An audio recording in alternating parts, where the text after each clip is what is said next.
Hi hello ನಮಸ್ಕಾರ ಸ್ನೇಹಿತರ.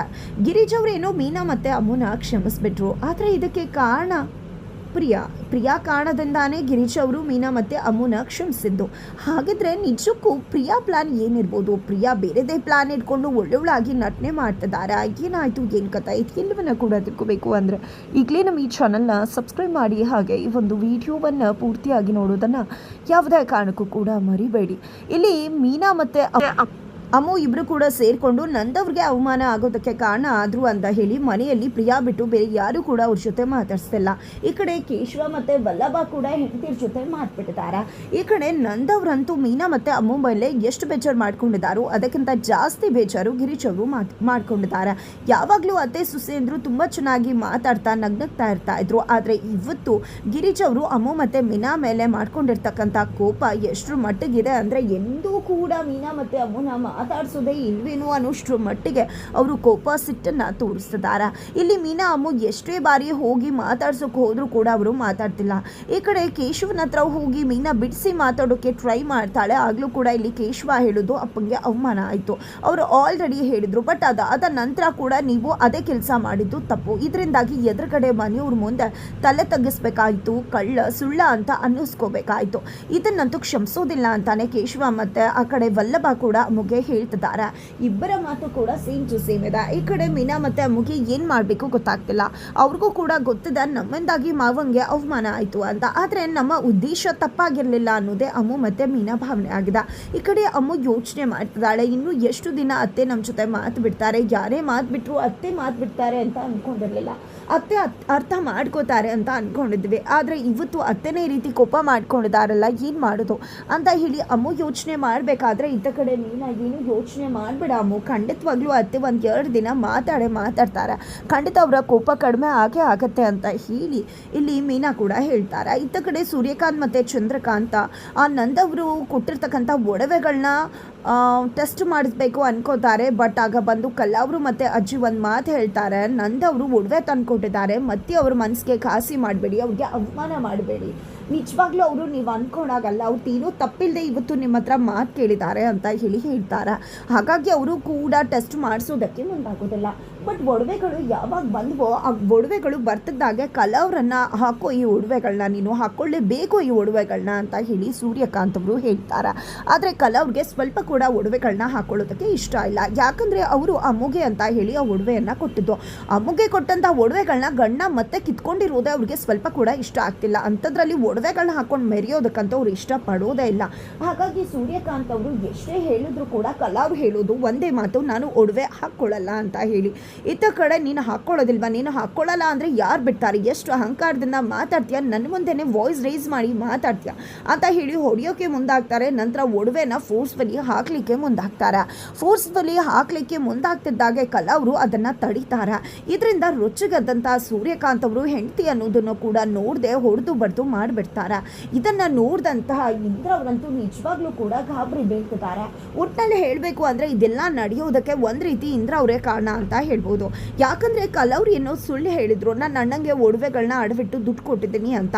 ಆದರೆ ಅದು ಸುಳ್ಳು ಅಂತ ಇಂದ್ರ ಅವ್ರಿಗೆ ತುಂಬ ಚೆನ್ನಾಗಿ ಗೊತ್ತಿತ್ತು. ಅವ್ರು ಕೊಟ್ಟಿರೋದು ಅಮ್ಮಗೆ ಒಡವೆಗಳನ್ನ. ಆದರೆ ಇವತ್ತು ಇವರು ಸುಳ್ಳು ಹೇಳ್ತಿದ್ದಾರೆ, ಇವರನ್ನು ಹಿಡಿದಾಗಬೇಕು ಭಾವನ್ ಮುಂದೆ ಅಂತ ಹೇಳಿ ಯೋಚನೆ ಮಾಡಿದ್ದೆ. ಇಲ್ಲಿ ಕಲವ್ರ ಅಣ್ಣನನ್ನು ಮನೆ ಕರೆಸ್ತಾರೆ. ಮನೆ ಕರೆಸ್ತಿದ್ದಾಗೆ ಗೊತ್ತಾಗುತ್ತೆ ಯಾವುದೇ ಅಡವಿಟ್ಟು ಅವ್ರಿಗೆ ದುಡ್ಡು ಕೊಟ್ಟಿಲ್ಲ ಅಂತ. ಈ ವಿಷಯ ಗೊತ್ತಾಗಿದ್ರಿಂದಾನೇ ಸೂರ್ಯಕಾಂತ್ ಚಂದ್ರಕಾಂತ್ ಒಡವೆ ಕೇಳಿದ್ದು, ನಂದವ್ರ ಮನೆಯಿಂದ ಒಡವೆ ಬಂದಿದ್ದು, ಇವತ್ತು ಮನೆಯಲ್ಲಿ ಜಗಳ ಆಗ್ತಿರೋದು. ಇದೆಲ್ಲದಕ್ಕೂ ಕೂಡ ಕಾರಣನೇ ಇಂದ್ರವರು. ಆದರೆ ಇಂದ್ರಾಗೆ ತಡ್ಕೊಳ್ಳೋಕ್ಕಾಗ್ತಿಲ್ಲ. ಅಲ್ಲಿ ಸೂರ್ಯಕಾಂತ್ ಕಲಾವ್ರ ಮೇಲೆ ಅಟ್ಟಹಾಸ ಮೆರಿತಿರುವುದನ್ನು ಅದನ್ನು ನೋಡಿದ್ದೆ ಅವರೇ ಗಾಬರಿ ಬೀಳ್ತಿದ್ದಾರೆ. ಅಷ್ಟರ ಮಟ್ಟಿಗೆ ಹಿಂಸೆ ಮಾಡ್ತಿದ್ದಾರೆ ಹೆಂಡತಿ ಕಲಾವ್ನ ಸೂರ್ಯಕಾಂತ್ ಅವರು. ಆದರೆ ಇಲ್ಲಿ ಕಲಾವ್ರು ಮಾತ್ರ ತಮ್ಮ ಹಠವನ್ನು ಬಿಡ್ತಾನೆ ಇಲ್ಲ. ಇಷ್ಟೆಲ್ಲ ಮಾಡಿದ್ರು ಎಷ್ಟು ಹಠ ಮಾಡ್ತಿದ್ಯಾ ನೀನು, ಒಡವೆಗಳನ್ನ ಹಾಕ್ಕೊಳ್ಳೇಬೇಕು ನೀನು ಅಂತ ಸೂರ್ಯಕಾಂತ್ ಕೂಡ ತಮ್ಮ ಜಿದ್ದನ್ನು ಬಿಡ್ತಾ ಇಲ್ಲ. ಆಗ ಇಲ್ಲಿ ಕಲಾವ್ರು ಒಂದೇ ಮಾತು ಹೇಳ್ತಾರೆ, ನೀವು ಏನೇ ಮಾಡಿದ್ರು ನಾನು ಒಡವೆ ಹಾಕ್ಕೊಳ್ಳೋದಿಲ್ಲ, ನಿಮಗೆ ನಾನು ಮಾಡಿರೋದು ತಪ್ಪು ಅಂತ ಅನ್ನಿಸ್ತಿರೋ ಆಗಿರ್ಬೋದು, ಜೊತೆಗೆ ನಿಮ್ಮ ಹೆಂಡತಿಯಾಗಿ ಕೂಡ ನಾನು ತಪ್ಪು ಮಾಡಿರಬಹುದು, ಆದರೆ ಒಬ್ಬ ತಾಯಿಯಾಗಿ ನಾನು ಮಾಡಿರೋದು ತಪ್ಪಲ್ಲ. ಮೀನಾ ಮನೆಯವರು ಬಂದು ಒಡವೆ ಕೊಟ್ಟರು, ಹಾಗೆ ಮೊದಲನೇ ಸೊಸೆ ಮನೆಯವರು ಕೂಡ ಒಡವೆ ಹಾಕಿದ್ದಾರೆ. ನನ್ನ ಮಗಳು ಆ ರೀತಿ ಇರುವುದು ನಂಗೆ ಇಷ್ಟ ಆಗಲಿಲ್ಲ, ಅದೇ ಕಾರಣಕ್ಕೆ ನಾನು ಒಡವೆಗಳನ್ನ ಅವಳು ಕೊಟ್ಟಿದ್ದು. ಈಗಲೂ ಕೂಡ ನನಗೂ ನಿಮ್ಮಷ್ಟು ಅವಳ ಮೇಲೆ ಸಿಟ್ಟಿದೆ, ಹಾಗಾದ ಮಾತ್ರಕ್ಕೆ ನನ್ನ ಮಗಳು ಅನ್ನೋದನ್ನು ನಾನು ಮರೀಲಿಕ್ಕೆ ಆಗೋದಿಲ್ಲ ಅಂತಾನೆ ಹೇಳ್ತಾರೆ. ಆದರೆ ಇಲ್ಲಿ ಸೂರ್ಯಕಾಂತ್ ಅವರು ಮಾತ್ರ ತಮ್ಮ ಹಠವನ್ನು ಬಿಡ್ತಾನೆ ಇಲ್ಲ. ಜೊತೆಗೆ ಇತ್ತ ಕಡೆ ಅಮ್ಮು ಮತ್ತು ಮೀನಾ ಮತ್ತೆ ಬಂದು ಅತ್ತಿಯನ್ನು ಮಾತನಾಡಿಸೋದಕ್ಕೆ ಮುಂದಾಗ್ತಾರೆ. ಬಟ್ ಅತ್ತೆ ಮತ್ತೆ ಮಾತಾಡ್ತಿಲ್ಲ. ಈ ಕಡೆ ಉಳಿದಿರ್ತಕ್ಕಂಥ ಒಡವೆಗಳನ್ನ ತಗೊಂಡು ಮತ್ತೆ ಬ್ಯಾಂಕಲ್ಲಿ ಇಡಬೇಕು ಅಂತ ಯೋಚನೆ ಮಾಡ್ತಿದ್ದಾರೆ. ಹಾಗಾಗಿ ಪ್ರಿಯಾನ ಬಾಮ್ಮ ಬ್ಯಾಂಕಿಗೆ ಹೋಗಿ ಬರೋಣ ಅಂತ ಹೇಳ್ತಾರೆ. ಬ್ಯಾಂಕಿಗೆ ಯಾಕೆ ಅಂತ ಪ್ರಿಯಾ ಕೇಳಿದ್ದಕ್ಕೆ ಯಾಕೆ ಅಂತ ಕೇಳ್ತಿದ್ಯಲ್ಲ, ಇಲ್ಲಿ ಒಡವೆಗಳೆಲ್ಲ ತೊಗೊಂಡು ಬಂದಿದ್ದು ಯಾಕೆ ಅಮ್ಮು, ಒಡವೆಗಳನ್ನ ನೋಡಿ ಕೊಟ್ಬಿಡ್ಬೇಕು ಅಂತ. ಈಗ ನಿನ್ನ ಒಡವೆಗಳು ಉಳಿದಿದೆ, ಇನ್ನು ಮಿಕ್ತವ್ರ ಒಡವೆಗಳು ಉಳಿದಿದೆ, ಇದನ್ನು ತೊಗೊಂಡೋಗಿ ಮತ್ತೆ ಬ್ಯಾಂಕಿಗೆ ಇಡಬೇಕು ಅಂದಾಗ ಪ್ರಿಯಾಗೆ ಅದು ಇಷ್ಟ ಆಗೋದಿಲ್ಲ, ಯಾಕಂದರೆ ಗೊತ್ತಾಗ್ಬಿಡ್ಬೋದು ಅಂತ. ಅದೇ ಕಾರಣಕ್ಕೋಸ್ಕರನೇ ಪ್ರಿಯಾ ಬೇಡ ಅತ್ತೆ, ಬ್ಯಾಂಕಲ್ಲೆಲ್ಲ ಈಗ ತೊಂದರೆ ಆಗುತ್ತೆ, ಸಮಸ್ಯೆಗಳು ಕ್ರಿಯೇಟ್ ಆಗುತ್ತೆ, ಅದೇ ಕಾರಣಕ್ಕೆ CCTV ಇಟ್ಟು ನಾವು ಮನೆಯಲ್ಲೇ ಒಡವೆ ಇಡೋದು ಒಳ್ಳೇದಲ್ವಾ ಅಂತ ಹೇಳಿದಾಗ, ಏನು ಪ್ರಿಯಾ ನೀನು ಕೂಡ ಅವರಿಬ್ಬರು ಥರನೇ ನನ್ನ ವಿರುದ್ಧವಾಗಿ ಮಾತಾಡ್ತಿದ್ಯಾ, ಈಗೇನು ನೀನು ಬರ್ತೀಯೋ ಇಲ್ಲ ನಾನೇ ಹೋಗ್ಲು ಅಂತ ಹೇಳಿದಾಗ, ಸರಿ ಅತ್ತೆ ಬರ್ತೀನಿ ಅಂತ ಹೇಳಿದ್ದೆ. ಪ್ರಿಯಾ ಕೂಡ ಗಿರಿಜವ್ರ ಜೊತೆ ಓಕೆ ಒಡವೆಗಳನ್ನ ಇಟ್ಟು ಬರೋದಕ್ಕೆ ಹೋಗ್ತಾರೆ. ಜೊತೆಗೆ ಇಲ್ಲಿ ಪ್ರಿಯಾ ಒಂದು ಮಾತನ್ನು ಹೇಳ್ತಾರೆ ಮೀನಾ ಮತ್ತು ಅಮ್ಮುಗೆ, ನೀವಿಬ್ರು ಅತ್ತೆ ಜೊತೆ ಎಷ್ಟು ಚೆನ್ನಾಗಿದ್ರಿ, ನಿಜವಾಗ್ಲೂ ಕೂಡ ನಿಮ್ಮ ಮೇಲೆ ಅತ್ತೆ ಕೋಪ ಮಾಡ್ಕೊಂಡಿರೋದನ್ನು ನನಗೆ ನೋಡೋಕ್ಕಾಗ್ತಿಲ್ಲ, ನಿಮ್ಮ ಪರಿಸ್ಥಿತಿ ಹೇಗೆ ಅಂತ ಗೊತ್ತಾಗುತ್ತೆ ಅಂತ. ಇದು ನಿಜವಾಗ್ಲೂ ಮೀನಾ ಮತ್ತು ಅಮ್ಮುಗೆ ಅಚ್ಚರಿ ಆಗುತ್ತೆ. ಪ್ರಿಯಾ ಅಕ್ಕನ ಇದು ಯಾವಾಗಲೂ ಪ್ರಿಯಾ ಅಕ್ಕಂಗೆ ಹೊಟ್ಟೆ ಕಿಚ್ಚು ಅದು ಇದು ಅಂತ ಅಂದ್ಕೊಂಡಿದ್ವಿ, ಆದರೆ ಅವರಲ್ಲೂ ಕೂಡ ಇಂಥ ಒಳ್ಳೆ ಮನಸ್ಸಿದೆಯಾ, ಇಡೀ ಮನೆಯವ್ರು ನಮ್ಮ ಜೊತೆ ಮಾತಾಡ್ತಿಲ್ಲ, ಆದರೆ ಪ್ರಿಯವ್ರಿಗೆ ಮಾತ್ರ ನಮ್ಮ ಪರಿಸ್ಥಿತಿ ಅರ್ಥ ಆಗ್ತಿದೆ, ಸಂಕಟ ಪಡ್ತಿದ್ದಾರೆ, ಅವ್ರು ಮಾತ್ರ ಮಾತಾಡ್ತಿದ್ದಾರೆ ಅಂತ ಹೇಳಿ ಪ್ರಿಯಾ ಬಗ್ಗೆ ಒಂದು ರೀತಿ ಒಳ್ಳೆ ಭಾವನೆ ಉಂಟಾಗುತ್ತೆ ಮೀನಾ ಮತ್ತು ಅಮ್ಮುಗೆ. ನಂತರ ಇಲ್ಲಿ ಕಾಫಿ ಮಾಡ್ತಿರ್ತಾರೆ ಗಿರೀಶ್ ಅವರು, ಇಲ್ಲಿ ಸೊಸೆಯಂದ್ರಿಬ್ರು ಕೂಡ ಬರ್ತಾರೆ ಮೀನಾ ಮತ್ತು ಅಮ್ಮು.